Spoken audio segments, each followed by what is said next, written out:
बहुत समय पहले की बात है, जब पृथ्वी पर अधर्म और अत्याचार बढ़ गए थे। राक्षसों के राजा रावण ने अपनी शक्ति के बल पर देवताओं, ऋषियों और मनुष्यों को त्रस्त कर रखा था। रावण को एक वरदान प्राप्त था कि उसे कोई देवता, राक्षस या दिव्य शक्ति नहीं मार सकती। उसने मनुष्य और वानर को तुच्छ समझकर उन्हें अपने वरदान से बाहर रखा था। रावण के अत्याचार से त्रस्त होकर देवताओं ने भगवान विष्णु से प्रार्थना की।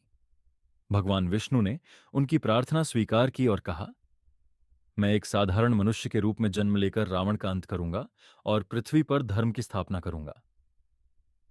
अयोध्या नगरी के राजा दशरथ अपनी रानियों कौशल्या, कैकेयी और सुमित्रा के साथ रहते थे। वे एक महान राजा थे, लेकिन उनकी कोई संतान नहीं थी। संतान प्राप्ति के लिए उन्होंने महर्षि वशिष्ठ के मार्गदर्शन में पुत्रकामेष्टि यज्ञ करवाया। यज्ञ के बाद अग्निदेव प्रकट हुए और उन्होंने राजा दशरथ को खीर का एक पात्र दिया।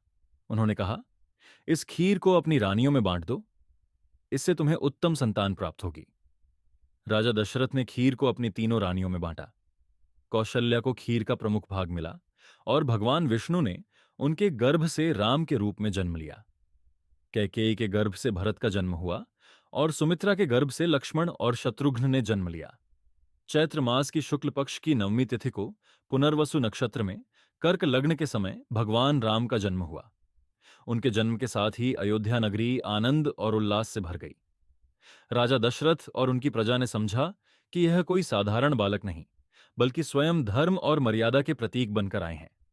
भगवान विष्णु ने मनुष्य के रूप में जन्म लेकर यह संदेश दिया कि कठिन परिस्थितियों में भी सत्य और धर्म का पालन करना ही मनुष्य का परम कर्तव्य है। वीडियो पसंद आया हो तो चैनल को सब्सक्राइब करें